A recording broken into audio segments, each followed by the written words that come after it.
여야가 LH 투기 의혹에 대한 특검과 국정조사, 선출직 공직자의 전수조사까지 전격 합의했습니다. 4.7 재보선을 앞둔 상황에서 초대형 변수가 될 전망입니다. 충북 오송 국가산업단지 예정지 일대에도 투기가 의심되는 쪽집이 무더기로 들어섰습니다. 토지 보상금은 물론 황금 딱지로 불리는 입주권을 노린 걸로 추정됩니다. 채널A 주관으로 열린 서울시장 야권 후보 단일화 토론에서 오세훈, 안철수 두 후보가 맞붙었습니다. 여론조사를 앞두고 열린 유일한 TV 토론이어서 단일화 결정에 큰 영향을 줄 것으로 보입니다. 김진욱 공수처장이 김학의 사건을 검찰에 재이첩하기 전에 이성윤 서울중앙지검장을 만났다고 밝혔습니다. 야당은 공수처장이 피의자를 면담하는 게 정상적인 절차냐고 비판했습니다. 급등한 아파트 공시가격에 대한 폭풍이 거셉니다. 대출받아 집을 장만한 1주택자를 비롯해 연금으로 생활하는 고가구 주택 보유자도 비상에 걸렸습니다.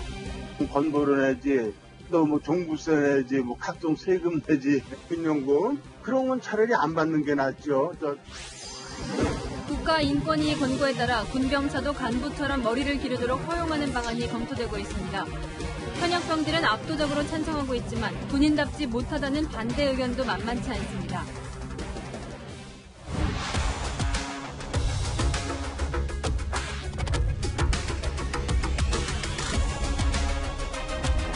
뉴스의 동정민입니다. LH 사태의 공이 정치권으로 넘어갔습니다. 4월 재보선을 넘어 대선까지 이어질 태풍 이슈가 될 수 있다는 말도 나오는데요. 그도 그럴 것이 국민의힘은 LH 특검을 수용했고 민주당은 국정조사를 수용했습니다. 의원 전수조사도 여야 모두 하자고 나서면서 이 세 가지가 모두 급물살을 타게 됐습니다. 하지만 아직 넘어야 할 산도 많은데요. 누구를 어디까지 누가 조사하느냐 이견들이 있습니다. 정말 다 할 수 있을지 뭘 밝혀낼 수 있을지도 저희가 따져보겠습니다. 먼저 오늘 긴박했던 국회 모습을 김민지 기자가 전해드립니다. 더불어민주당의 특검 요구에 시간 끌기용이라고 맞섰던 국민의힘이 특검을 수용하며 국정조사도 받으라고 요구했습니다. 우리 국민의힘은 거두절미하고 국회의원의 강력한 전수조사는 물론 특검과 국정조사 실시를 요구합니다. 국민의힘 관계자는 내부적으로 문제될 게 없다는 확신이 들었다며 문 대통령이 부동산 적폐를 들고 나오자 검찰 수사만 요구할 수 없다는 판단도 작용했다고 말했습니다. 민주당은 곧바로 기자회견을 열고 국정조사 제안을 받겠다고 화답했습니다. 조영 대표의 국정조사 제안은 수용하겠습니다. 제가 제안한 부동산 전수조사도 국민의힘에서 수용해 줄 것을 기대합니다. 이번 달 초 LH 직원들의 투기 의혹이 불거진 지 2주 만에 여야가 특검과 국정조사, 선출직 공직자에 대한 전수조사에 합의한 겁니다. 하지만 특검 대상과 범위를 포함해 어느 땅을 누구까지 누가 조사할 것인가를 두고는 입장차가 있습니다. 여야가 전수조사 대상에 국회의원과 지자체장 등까지는 의견 일치를 받지만 야당은 청와대까지 포함시켜야 한다고 주장하고 있습니다. 국정조사에 대한 입장도 차이가 있습니다. 3기 신도시 토지거래자 전원에 대한 국정조사를 실시할 것을 요구합니다. 이 실효성을 확보하는 데 있어서는 상당한 고민이 필요할 것 같습니다. 국민의힘은 이르면 내일 국정조사 요구서를 제출하겠다고 나섰습니다. 여야는 3월 임시국회에서 특검법을 처리하기로 하고 내일부터 본격 협상에 들어갈 예정입니다. 채널A 뉴스 김민지입니다. 성실하게 살아가는 국민들에게 큰 허탈감과 실망을 드렸다.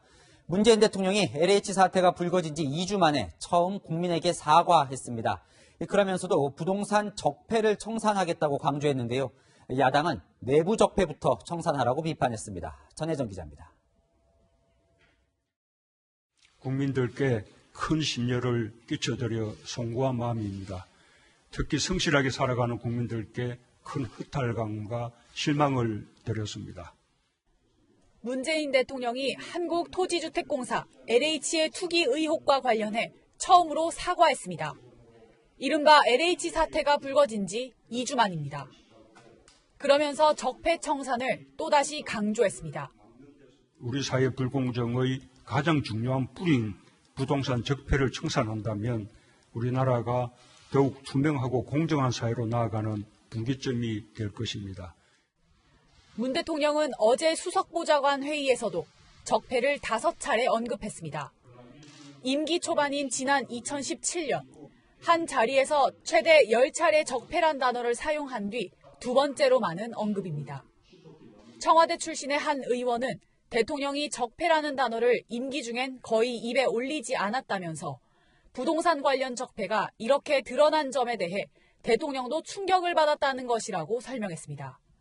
하지만 야당은 문 대통령이 이번 사건을 부동산 적폐로 치부해 책임을 비켜가려는 것이라고 비판했습니다.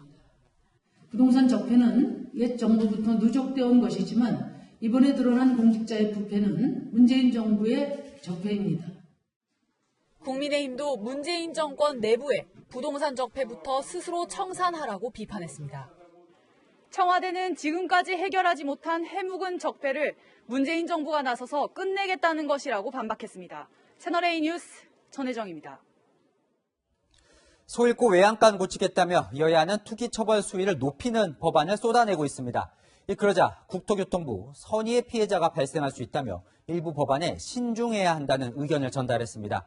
이 과잉 입법 여부도 따져봐야 하지만 국토부도 적극적으로 투기를 감독해야 한다 지적도 나옵니다. 윤수민 기자입니다. LH 사태가 터진 뒤 약 2주 동안 국회에는 처벌 강화에 초점을 맞춘 법안들이 쏟아졌습니다. 대부분 부동산 투기로 인한 부당이익을 몰수하고 이익의 최대 10배 벌금을 물리는 등 처벌을 강화하는 내용입니다. 국토부는 일부 법안에 대해 신중 검토해야 한다는 내용의 검토 의견을 국회에 제출했습니다. 우선 미공개 내부 정보를 이용한 토지 계약을 무효로 할 경우 선의의 피해자가 발생할 수 있다는 겁니다. 실거주 외의 사유로 부동산을 취득할 수 없도록 한 것도 지나치다며 부동산을 토지로 한정하는 방안을 검토해야 한다고 밝혔습니다. 또 투기 의혹을 받는 사람이 투기 행위를 입증하도록 한 것도 신중 검토 의견을 달았습니다. 정작 이 법안들을 논의할 법안 소위는 여야의 마찰로 파행을 맞았습니다. 민주당에서 국민의힘 주호영 원내대표를 겨냥한 발언이 문제가 됐습니다.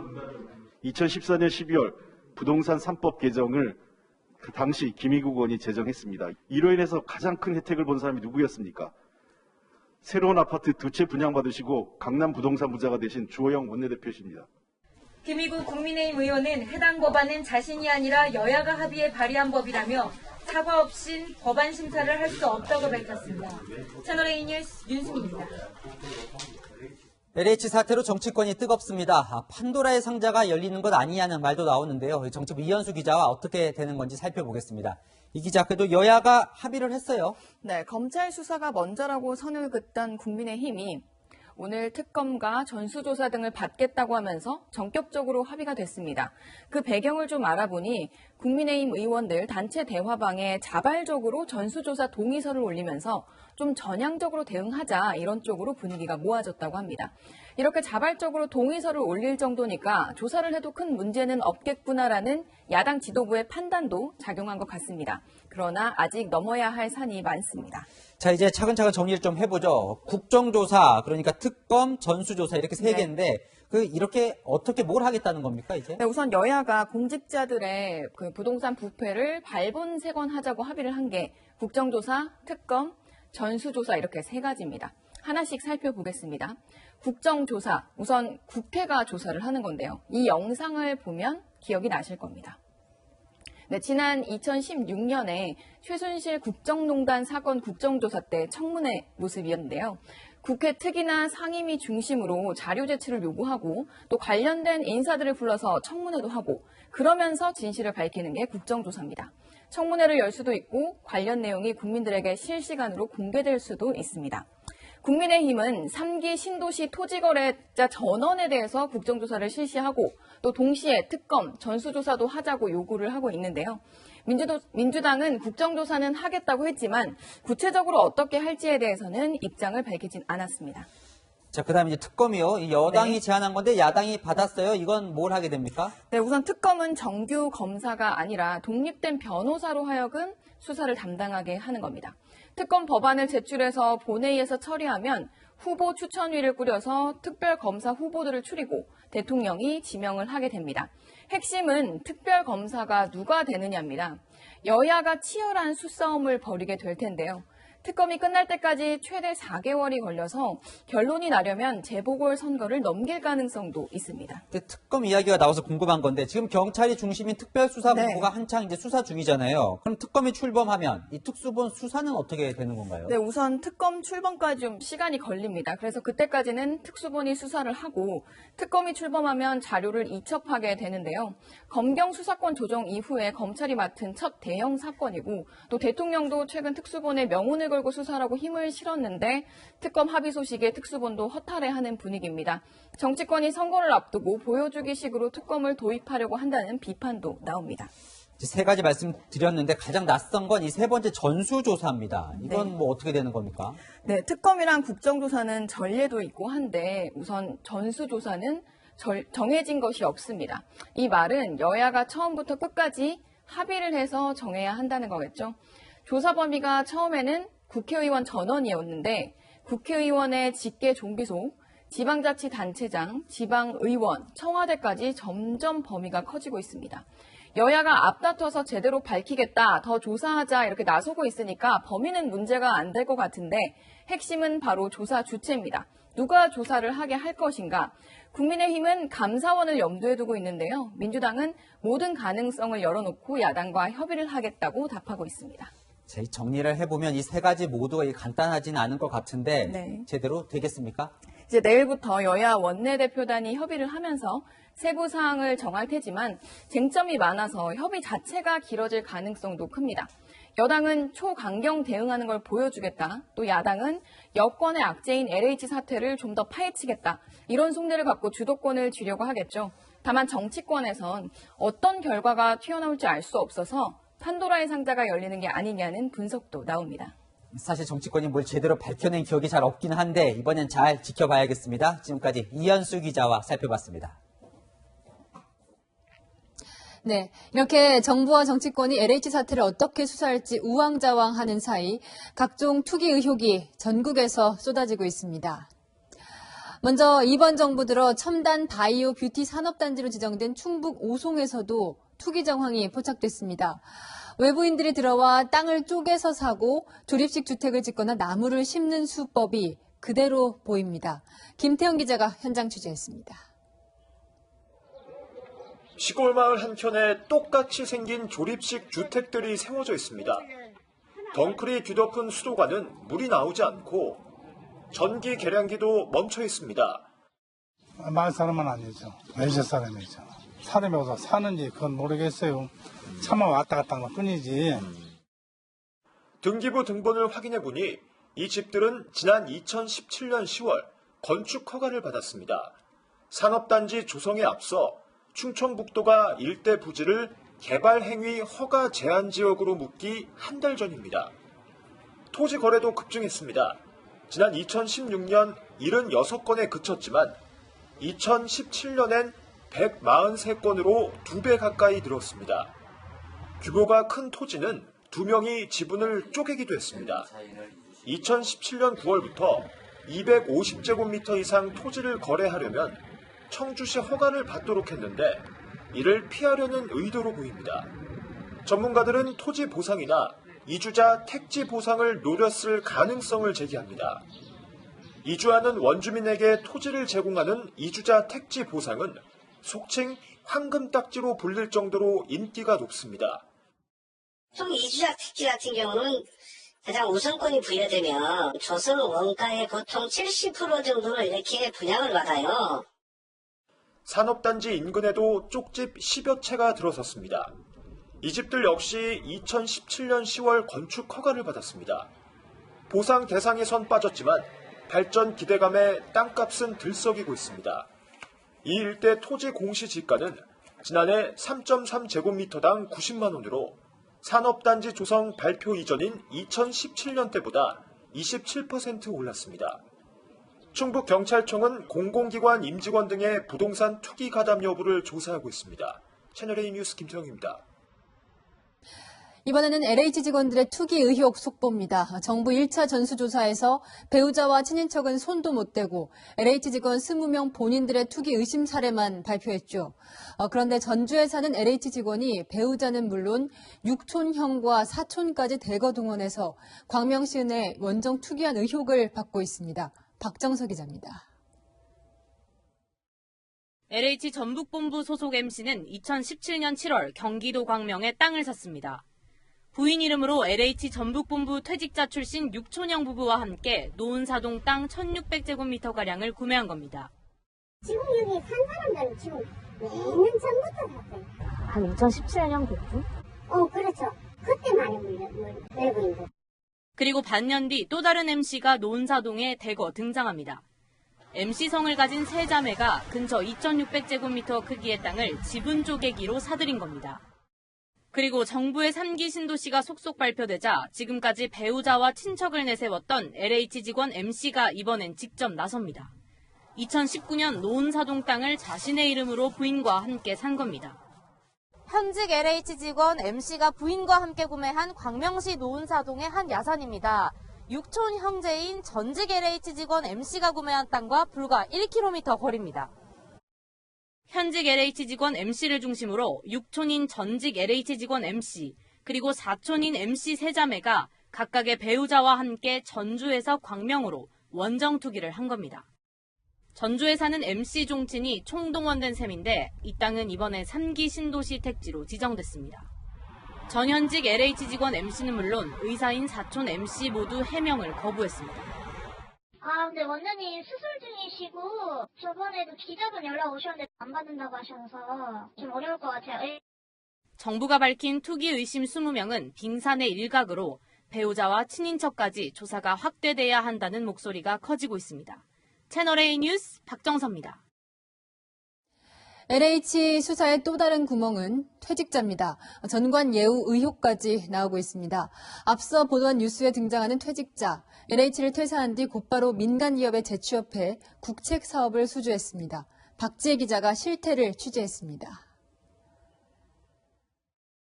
2014년 전라북도가 개최한 새만금 주민설명회입니다. 당시 LH 소속 새만금 개발청 사업 자문위원이던 MC가 대표 발언자로 돼 있습니다. 2015년 LH에서 퇴직한 MC는 한 엔지니어링 업체 전북지역법인 본부장으로 직행합니다. 아니요, 안 계세요. 출장 중이세요. 본부장님, 법인 설립 때부터 참여하신 거죠? 네네. 그리고 이 회사는 설립 2년 만에 전북지역 국책 사업을 잇따라 따내기 시작합니다. 새만금 단지 토목 설계를 맡더니 2018년엔 43억 원 규모 새만금 남북도로 209 건설 사업 관리까지 따냈습니다. LH 전북지역본부 개발 총괄을 지내고 퇴직 직전 새만금 전문위원으로 활동했던 MC의 과거 이력과 공교롭게 맞아떨어집니다. LH 출신 퇴직자를 영입해 사업을 따내는 전형적인 전관 예우로 의심되는 대목입니다. 또 MC는 퇴직 2년 만에 살고 있는 전주에서 멀리 떨어진 경기도 광명의 농지 1,623제곱미터를 육촌인 LH 현직 직원 MC의 배우자 등과 4억 9천만 원에 사들였습니다. 이번에 신도시 택지로 지정된 땅입니다. 하지만 MC는 퇴직자란 이유로 정부 합동조사에서 걸리지 않았고 수사 대상에서도 빠져 있습니다. 현재 경찰은 LH 직원 20명과 2명의 퇴직자를 수사 중인데 이들은 지난 2일 민병과 참여연대가 찾아낸 사람들입니다. 결국 LH 퇴직자들은 정부와 경찰의 엉성한 수사망 사이로 숭숭 빠져나가고 있다는 비판이 나옵니다.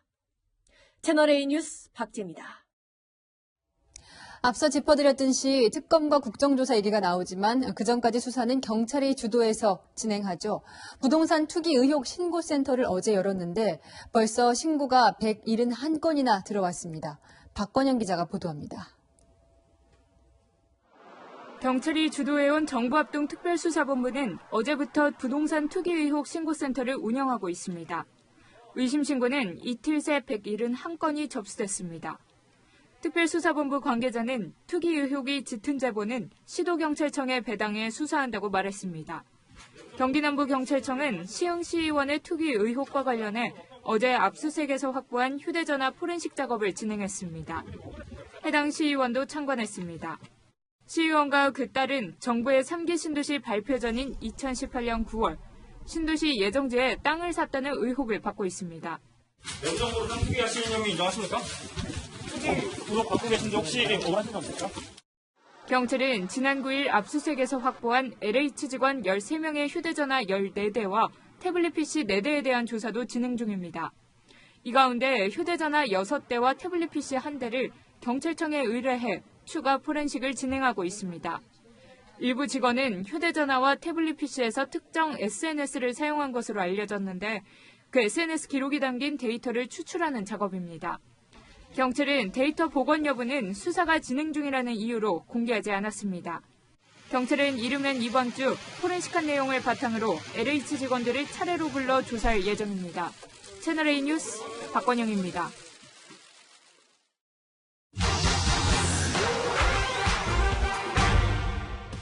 LH 직원의 땅 투기 의혹에 비판 여론이 빗발칠 때 직장인 익명의 블라인드 게시판에 올라온 글입니다. 직장이 LH라고 나와 있는데요. 차명으로 정년까지 투기하며 다니겠다. 너희도 이직하든가. LH가 고발하자 경찰이 수사에 나섰는데 글 쓴 사람 찾을 수 있는지 처벌할 수 있는지 알아봤습니다. 아직 글쓴이가 LH 직원이라고 단정하기는 어렵습니다. 이 앱은 회사 이메일 계정으로 인증을 받은 뒤 가입할 수 있는데요. LH가 블라인드에 퇴사자 처리 요청을 하지 않아서 직장이 LH로 표시되는 퇴직자일 가능성도 있습니다. 현직이든 전직이든 처음 이메일 인증을 받았을 테니 경찰이 찾을 수 있지 않냐 생각할 수도 있는데요. 팩트맨이 특허청 공개 자료로 확인해보니 블라인드는 이용자 신분이 노출되지 않는 특허 기술이 적용돼 있었습니다. 블라인드는 계정 정보와 또 가입돼 쓴 이메일 정보를 분리해 보관한다는데요. 가입돼 쓴 이메일 주소는 암호화돼 블라인드 관리자도 원래 메일 주소가 뭔지 알 수 없다는 겁니다. 계정을 만들 때 쓴 이메일을 알아야 누군지 특정을 할 텐데 이 시스템에 이 둘의 연결고리도 남기지 않는다는 겁니다. 블라인드 측에 직접 문의해봤습니다. 이메일 주소나 접속 IP처럼 가입자를 특정할 수 있는 데이터는 시스템 안에 없다며 수사에는 최선을 다해 협조하겠지만 건넬 개인정보가 없다고 했는데요. 글쓴이를 찾아도 적용할 제목 마땅치 않습니다. 모욕죄든 명예훼손죄든 특정한 사람이나 인격을 보유하는 단체가 특정이 돼야 되는데 피해자가 과연 누구인지 특정이 어렵기 때문에 LH는 이 글쓴이가 현직 직원인 게 드러나면 파면한다는 입장이지만 파면할 사람을 찾는 일부터 만만치 않을 거란 예상이 나옵니다. 이 밖에도 궁금한 점은 팩트맨 만문이 바랍니다. 오늘부터 아파트 공시 가격을 국토부 홈페이지에서 확인할 수 있는데요. 내 아파트 가격 확인하고 세금 걱정에 한숨 쉬는 분들 조현선 기자가 만나봤습니다. 2011년 준공된 마포구 한 아파트 단지입니다. 5층에 있는 84제곱미터 아파트가 올해 종부세 기준이 되는 9억 원을 초과했습니다. 제 뒤로 보이는 아파트의 공시가격은 지난해 8억 원에서 올해 10억 원으로 그 사이 2억 원이 올랐습니다. 이 세금 나갈 생각에 주민들은 한숨만 나옵니다. 공시가격 상승으로 지난해 139만 원이던 이 아파트 재산세는 올해 186만 원으로 30%가량 올랐습니다. 중간 퇴직금 정산 나온 거 정산해가지고 급해서 샀거든요. 애도 얼마나 많이 썼는데 너무 대책이 안 쓰는 거잖아요. 기로에 서 있는 거죠. 당연하죠. 다 죽여야죠. 서울 외곽도 세금 폭탄에서 벗어날 수 없습니다. 강남보다 공시가격이 더 크게 오른 노원구. 1990년대 지어진 59제곱미터짜리 아파트 공시가가 지난해 2억 원대에서 올해 4억 원으로 2배가량 급등했습니다. 고정 수입 없는 어르신들은 느닷없는 지출에 화가 납니다. 수입은 자꾸만 주는데 지출할 돈만 세금만 많아지면 어떡하냐 이거. 그러면 고통을 받는 거지. 30년 넘게 살았어도 이 아파트가 많이 올랐잖아 이거 아주. 또 올린다면은 세금이 더 불어날 거 아니야. 안 되지. 무리하게 대출내서 겨우 집을 장만한 젊은 층들은 더 이상의 유지가 무리입니다. 대출까지 받아가지고 집을 샀는데요. 한 곳에서만 그냥 외벌이 생활을 계속하고 있는데 잘못한 것도 없는데 지금 자꾸 이렇게 세금만 오르고 하니까 이게 지금 뭐 어떻게 살라는 건지.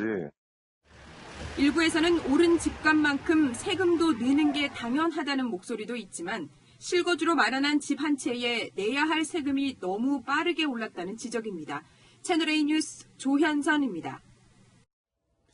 이번 공시가격 인상에 가장 타격이 큰 사람들, 바로 집 한 채 가진 퇴직자들입니다. 은퇴자들, 이 소득이라곤 연금뿐인데 오른 보유세에 건강보험료까지 내고 나면 남는 게 없다는 푸념도 나옵니다. 이어서 김유빈 기자입니다. 서울 강남구에 살고 있는 70대 김용래 씨. 은퇴 후 국민연금과 근근히 들어오는 아르바이트가 유일한 수입이었습니다. 일단 건설 기계 조종사 네네. 이걸 이제 지금 하고 있거든요. 하루에 15만 원을 받는데 한 달에 열흘 이상 하기가 힘들어요. 많아야 한 150만 원 받는데 네. 어떻게 보면 이게 제일 큰 거예요. 그래. 지금 살아가는데. 그런데 아르바이트를 더 많이 해야 하는 처지가 됐습니다. 지난해에 이어 올해도 공동주택 공시가격이 오르면서 세금 폭탄을 맞게 된 겁니다.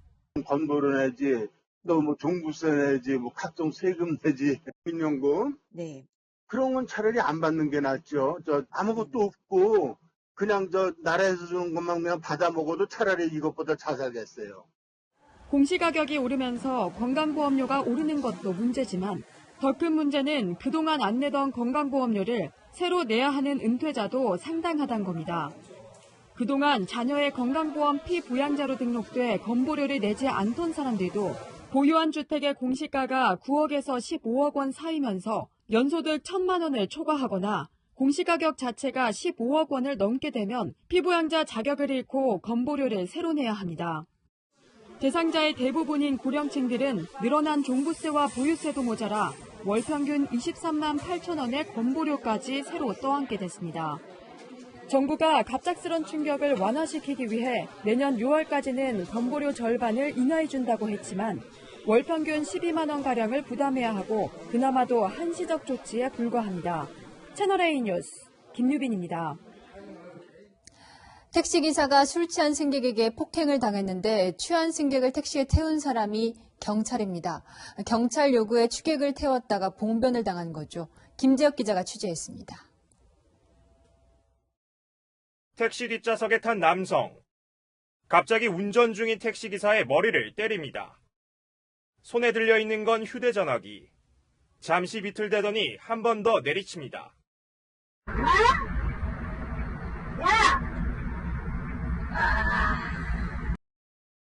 승객을 택시에 태운 건 경찰관이었습니다. 술 취하신 분은 어떻게 하라고. 경찰관은 아파트 놀이터에서 술 취한 남성이 난동을 부린다는 신고를 받고 출동했습니다. 피해 상황이 없는 걸 확인하고는 집으로 보내려고 택시를 부른 겁니다.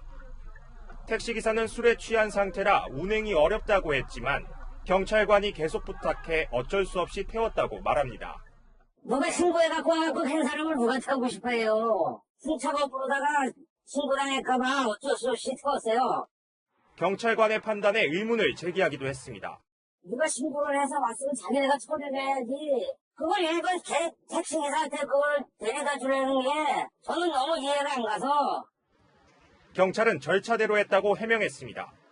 인사불성의 주치자는 치료가 필요한 부상자, 길을 잃은 미아처럼 경찰보호조치 대상에 포함됩니다. 하지만 이 남성은 의식이 있어 별도로 보호하지 않고 돌려보냈다는 겁니다.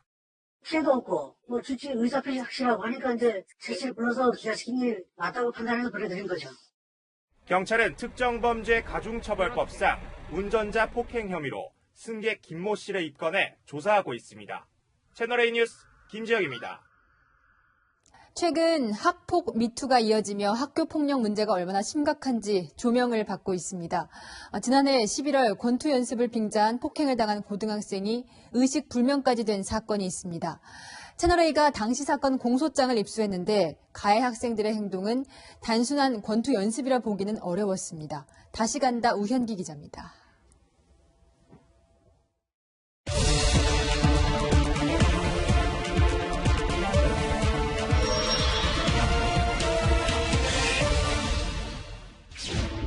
사자복을 입은 고교생이 부축을 받으며 걷기 재활 훈련을 합니다. 간신히 한 걸음 한 걸음 내딛지만 도움 없인 제대로 서 있기조차 힘듭니다. 혼자 서 있으면은 이제 강직 때문에 서 있지를 못하는 거예요. 바르르 떨거든요. 본인은 이제 다리를 들어서 걷는다고 느끼는데 다리를 질질 끌고 있거든요. 이 남학생은 지난해 11월 28일 오후 인천 영종도 아파트 체육시설에서 동급생들에게 집단 폭행을 당한 A군입니다. 가해 학생들은 권투 연습을 하겠다며 A군 머리에 권투 보호장구를 씌운 뒤 2시간 넘게 때렸습니다. 병원으로 옮겨졌을 땐 의식불명과 사지마비 상태였고 지금은 후유증이 계속되고 있습니다. 말을 하기 시작했는데 막 발음서부터 발성서부터 다 있다는 거죠. 어눌하게 말하고 남자분이 좀 다가와서 이렇게 머리라도 쓰다듬으려고 하면 눈을 치고. 채널A가 입수한 공소장에 따르면 가해 학생들은 범행을 사전에 모의한 사실이 드러났습니다. A군이 컵라면을 같이 훔치자는 등 자신들의 요구를 거절하자 때리기로 한 겁니다. 새벽에 이제 운동하라고 나오라고 한 다음에 이제 막 때리려고 했던 것 같아요. 근데 이제 저희 아이가 나가지 않았던 거죠. 가해 학생들은 내일 2시까지 자지 말고 있어야 한다. A군 태려면 이란 내용의 문자를 주고받았습니다. 사건 당일엔 A군에게 너 오늘 맞으러 가는 건데 기분 어때라며 협박했고 체육시설로 데리고 가 2시간 넘게 폭행했습니다. 제발 그만하라는 피해자의 애원도 소용없었습니다. 그리고는 태연이 피해 학생 엄마에게 연락했습니다. 자는 것 같다. 그냥 쓰러졌는데 일어나지를 않아요. 이래서 이렇게 심각할 줄은 몰랐던 거예요. 교육당국은 사건 한 달 후 가해 학생 2명에게 퇴학 처분을 내렸습니다. 그런데 가해 학생들의 폭력은 이게 처음이 아니었습니다. 그보다 2달 전인 9월에도 다른 집단 폭행건으로 전학 처분까지 받았습니다. 내가 복부 맞은 걸로 알죠. 팔로 이렇게 때려오고. 하지만 가해자 측에서 재심 청구를 해 전학 처분이 정지된 상황에서 A군에게 또다시 폭력을 휘두른 겁니다. 교장 교감 선생님께서도 아이들을 거의 한 번씩 불러서 아이들의 생활을 묻고 답하는 그런 시간이 있었던 걸 확인했습니다. 학교에서는 그 부분에 대해서 노력을 많이 했던 것들을 확인했습니다. 처벌은 어떻게 이루어지고 있을까? 가해자들은 모두 중상해 등 혐의로 구속돼 재판에 넘겨졌는데 사전에 치밀하게 계획하진 않았다고 주장하고 있습니다. 이런 가운데 재판 과정에선 당시 가해자들이 라이터에 스프레이를 뿌려 화염으로 위협한 사실도 추가로 확인됐습니다. 사과나 이런 건 하셨는지. 미성년자들의 중대 범죄에 대해선 성인에게처럼 엄하게 처벌하자는 법안이 국회에 발의돼 있습니다. 다시 간다 우현기입니다. 지금부터는 불붙은 서울시장 보궐선거 소식으로 이어갑니다. 오세훈, 안철수 두 야권 후보의 첫 번째 단일화 토론이 방금 끝났습니다. 국민의당 안 후보가 승부수를 던졌는데요. 선거 후에 국민의힘과 합당하겠다고 했습니다. 그러자 국민의힘 오세훈 후보 선거 전에 그냥 입당하라고 맞불을 놨습니다. 이민창 기자입니다. 안철수 국민의당 서울시장 후보가 4월 서울시장 보궐선거 이후 국민의힘과 합당하겠다고 밝혔습니다. 대통합만이 살 길입니다. 서울시장이 되어 국민의당 당원 동지들의 뜻을 얻어 국민의힘과 합당을 추진하겠습니다. 단일화 여론조사를 하루 앞두고 국민의힘 지지층을 겨냥해 승부수를 던진 겁니다. 안 후보는 자신이 당선되면 윤석열 전 검찰총장과 제3지대를 형성해 야권이 분열할 것이라는 오세훈 국민의힘 서울시장 후보의 주장을 이간계 가짜뉴스로 규정했습니다. 그러자 오 후보는 선입당 후 단일화를 역제안했습니다. 오늘 중으로 입당을 결단해 주시면 단일화는 약속했던 시한을 지킬 수 있게 됩니다. 경쟁력 조사하는 걸로 동의해 드리겠습니다. 4번 지지자분들과 2번 지지자분들을 모두 다 합쳐서 이번에 이기자는 거죠. 그런 제 진정성, 진심 알아주시면 좋겠고요. TV토론에선 상대방의 약점을 파고들었습니다. 무상급식 아직도 반대하십니까? 저는 무상급식이 아니라 세금급식이라고 생각을 하고요. 안철수 후보와 함께 정치를 했던 분들이 주변을 많이 떠나가셨는데요. 제가 가는 길이 편안하고 아주 안락한 길이라면 모르겠는데 그 길이 너무나 힘든 길이기 때문에 내일부터 이틀 동안 진행될 예정인 여론조사 문구를 두고도 양측이 이견을 보이고 있어 오늘 밤까지도 룰 협상은 진통을 겪을 것으로 보입니다. 채널A 뉴스 이미찬입니다. 여권에서도 단일화가 진행되고 있지요. 박영선 민주당 후보, 김진애 열린민주당 후보의 단일화 여론조사가 오늘부터 시작됐습니다. 민주당은 오세훈 국민의힘 후보를 집중 공격하고 있습니다. 최수영 기자입니다. 여권 단일 후보 결정을 하루 앞두고 박영선 민주당 후보와 김진애 열린민주당 후보가 함께 한국노총을 방문했습니다. 주 4.5일제가 그 한국 사회에 좀 더 뿌리를 내릴 수 있도록 모든 사람이 노동을 귀한 줄 알고 이것을 노동자의 날로 바꿔야 되겠다. 전날 토론회에서는 날선 공방을 벌였지만 지지층이 겹치는 만큼 공동일정을 소화한 겁니다. 박 후보는 단독일정에도 총력전을 펼치고 있습니다. 특히 LH 사태가 지지율에 영향을 미치자 정책 행보에 집중하는 모양새입니다. 오늘은 25개 모든 서울 자치구마다 반려동물 놀이터 설치 공약을 강조했습니다. 박영선 후보 측 관계자는 후보는 정책에 집중하고 야권 후보들에 대한 비판은 당이나 캠프 차원에서 한다는 전략이라고 전했습니다. 민주당은 오세훈 국민의힘 후보 때리기에 집중했습니다. 다스는 내 것이 아니라고 말한 MB와 내곡동 개발은 노무현이 한 거라고 말한 오세훈 후보는 거짓말과 교묘한 사익 추구로 국민을 우롱하는 것이 닮아도 너무 닮았습니다. 본인이 신고한 땅의 존재와 위치도 몰랐다고 해명하시다니요. 거짓 해명에도 금도가 있습니다. 처가 소유 내곡동 땅이 주택지구로 지정됐는데 오 후보가 서울시장 재직 시절 때였다며 의혹을 제기하고 있는 겁니다. 오 후보는 서울시장 재직 이전부터 검토됐고 땅의 존재조차 몰랐다며 전형적인 네거티브 공세라고 반박했습니다. 채널A 뉴스 최수연입니다. 김진욱 공수처장이 이성윤 서울중앙지검장을 만난 사실이 확인되면서 논란이 벌어지고 있습니다. 야당은 수사 책임자가 피의자를 면담하는 게 정상적이냐며 비판했습니다. 이 검찰도 전례가 없는 일이라는 반응입니다. 안보경 기자가 보도합니다. 김진욱 공수처장이 김학의 전 법무부 차관 불법 출국금지 사건의 피의자인 이성윤 서울중앙지검장을 만났다고 밝혔습니다. 만난 사실 있습니까? 없습니까? 네, 변호인 통해서 면담 신청이 들어왔습니다. 어디서 만났습니까? 공수처에서 만났습니다.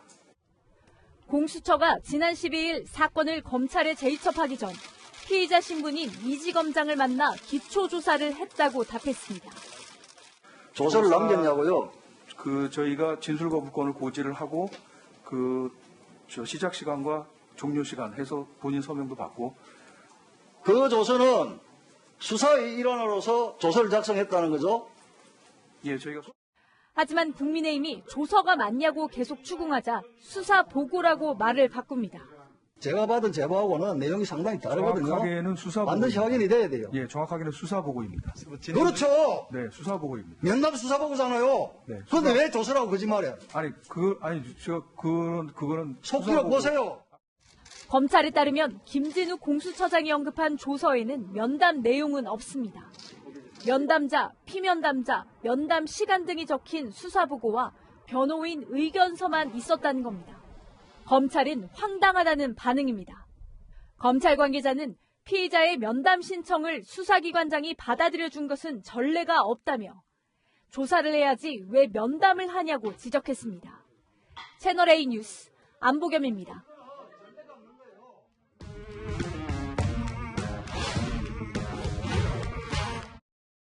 열한 정치부 이동훈 기자와 함께합니다. 첫 번째 주제 보여주시죠. 네.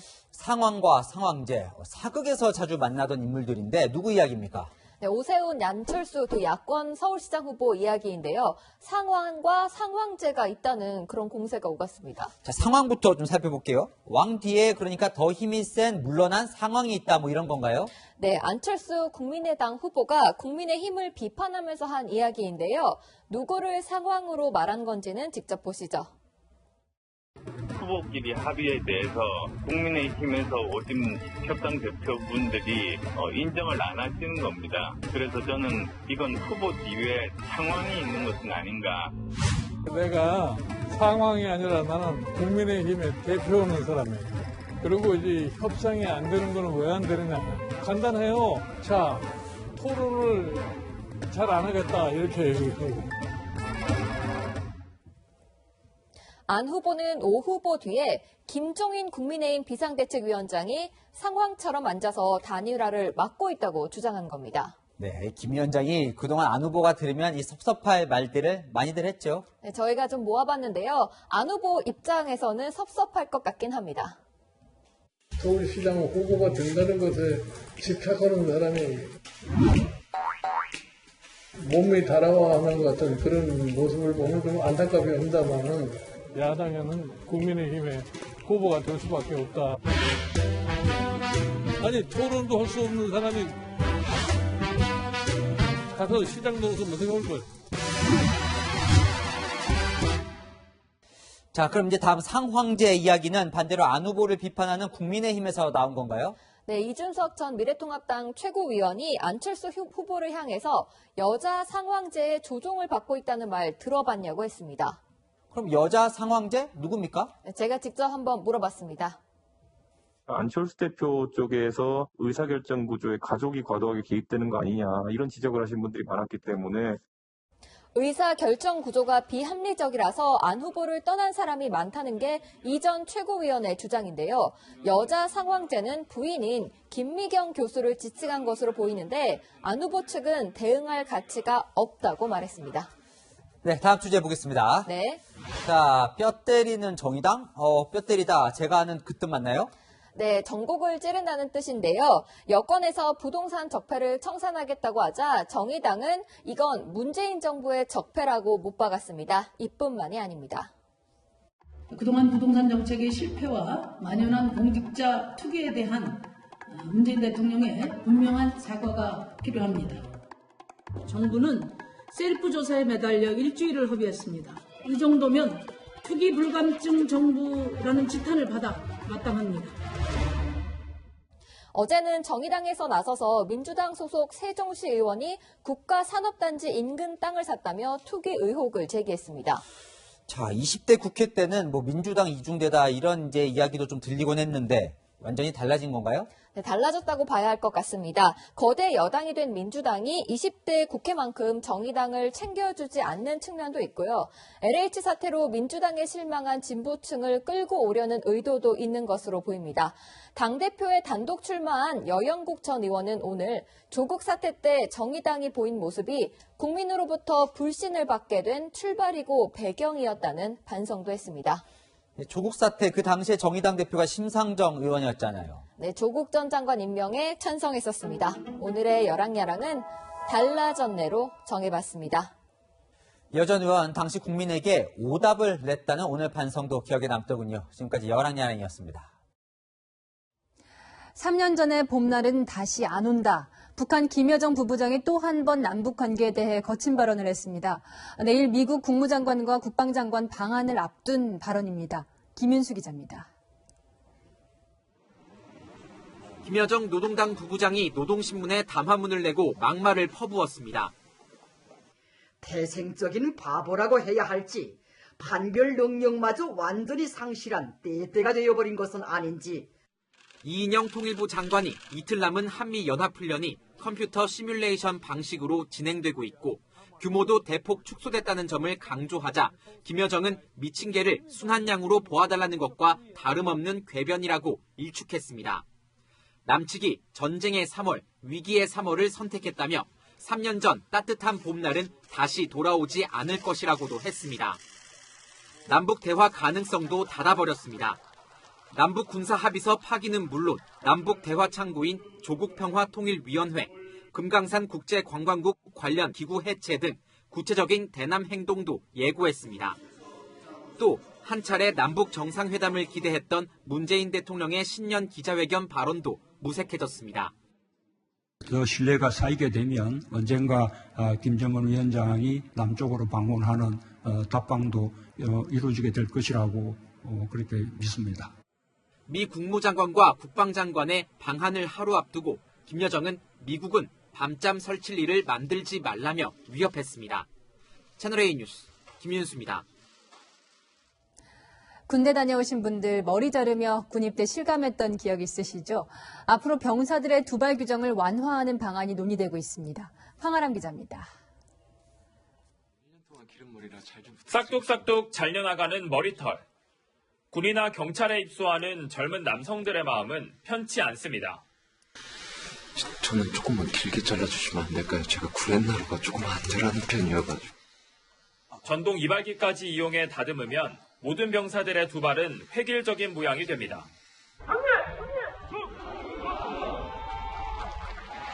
국가인권위원회는 병사에게만 짧은 스포츠형만 적용해 군간부와 차별적인 부분에 대해 개선을 권고했습니다. 지난 8일부터 육군은 내부 전산망을 통해 의견을 수렴 중입니다.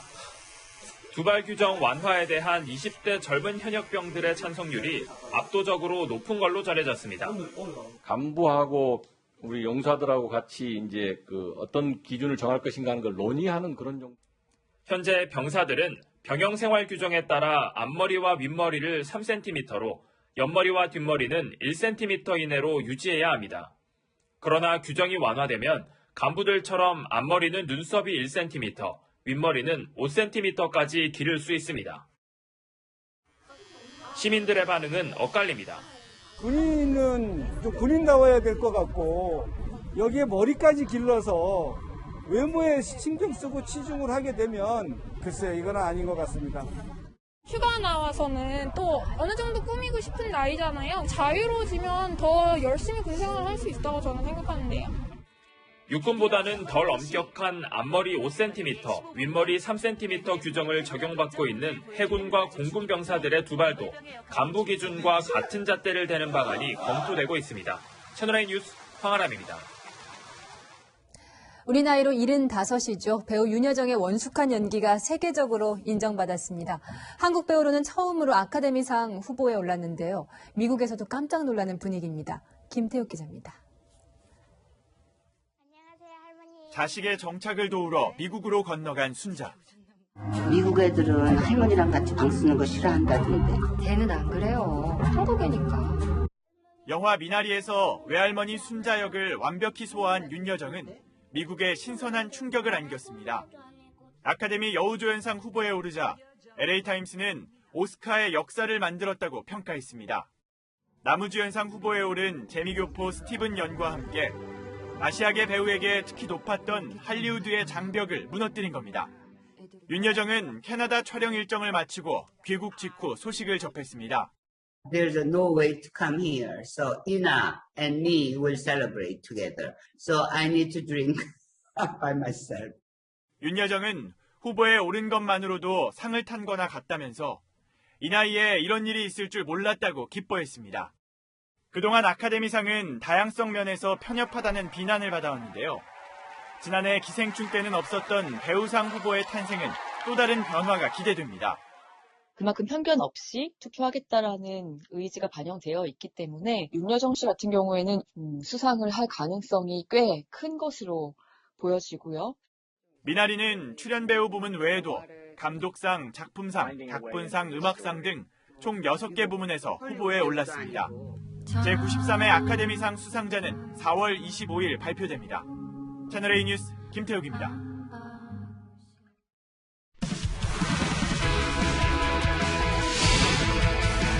안녕하세요. 스포츠 뉴스입니다. 지난 2시즌 연속 프로축구 우승 판도는 전북과 울산의 싸움이었습니다. 올 시즌도 변함이 없는데요. 현장으로 가보겠습니다. 강병규 기자 전해주시죠. 네, 지금 여기 전주 월드컵 경기장은 전북과 대구가 팽팽히 대결을 벌이고 있습니다. 방금 막 전반전이 끝났는데요. 양팀이 1대1로 무승부를 기록하고 있습니다. 전북은 전반 4분 상대 골키퍼의 실책을 이용해 이성윤이 행운의 골을 넣었지만 대구가 전반 막판 반격에 성공했습니다. 전북은 이동국이 은퇴하고 사령탑이 바뀌었지만 변함없이 최강 전력입니다. 예전의 화려함은 사라졌지만 조직력과 선수층은 더 깊어졌습니다. 우승 경쟁을 벌이는 울산과 큰 대조를 이룹니다. 어제 발표된 한일전 축구대표팀 명단에 울산에서는 조현우, 윤빛가람 등 주전 6명이 포함됐습니다. 반면 전북은 단 한 명도 없습니다. 한일전이 끝나면 대표팀 선수들은 일주일간 자가격리를 해야 합니다. 국가대표가 없는 전북이 시즌 초반 경쟁에 유리해집니다. 네, 한 명도 없으니까 조금 아쉽긴 한데 이 시국에 위험한 곳으로 안 가고 리그 경기에 더 집중할 수 있을 것 같아서 저는 좋게 봅니다. 올 시즌 모든 득점을 후반전에 몰아친 전북은 오늘도 매서운 후반 공세에 나설 전망입니다. 지금까지 전주 월드컵 경기장에서 채널A 뉴스 강병규입니다. 중국발 황사가 뒤덮은 오늘 서울의 모습입니다. 생각보다는 파란 하늘에 황사가 심하지는 않구나 하고 느끼신 분들 많으시죠? 실제로 오늘 오후 3시 기준 서울의 미세먼지 농도는 139 마이크로그램, 나쁨 단계까지 치솟은 반면 시정거리는 20km까지 탁 트여 있었는데요. 보통 입자 크기가 작은 초미세먼지가 빛을 많이 산란시켜서 하늘이 뿌얘지는 건데 오늘 초미세먼지 농도는 낮고 입자 크기가 큰 황사, 즉 미세먼지 농도만 높았기 때문에 시정이 좋게 나타난 겁니다. 눈으로 보이는 것보다 실제 공기는 훨씬 탁했던 거죠. 내일도 전국 많은 곳의 미세먼지 농도는 나쁨 수준을 보이는 만큼 보건용 마스크 꼭 착용하시기 바랍니다. 내일 아침 기온은 0도 안팎으로 쌀쌀하겠지만 한낮에는 서울이 16도까지 올라서 포근하겠습니다. 당분간 일교차 큰 날씨는 계속되고요. 주말에는 전국에 비 소식이 들어있습니다. 날씨였습니다. LH 사태의 본질은 LH 직원들이 자리에서 얻은 부당한 정보로 땅 투기를 한 의혹입니다. 아직 하나도 제대로 못 밝혀내고 있죠. 그런데 국회에서 특검, 국정조사, 전수조사를 한꺼번에 한다고 합니다. 하나도 제대로 못 해내는데 이것저것 한 번에 다 하겠다니 오히려 불신만 더 깊어집니다. 오늘의 한마디는 정작 관역이 없다로 하겠습니다. 오늘 뉴스 여기까지입니다. 내일도 뉴스에입니다.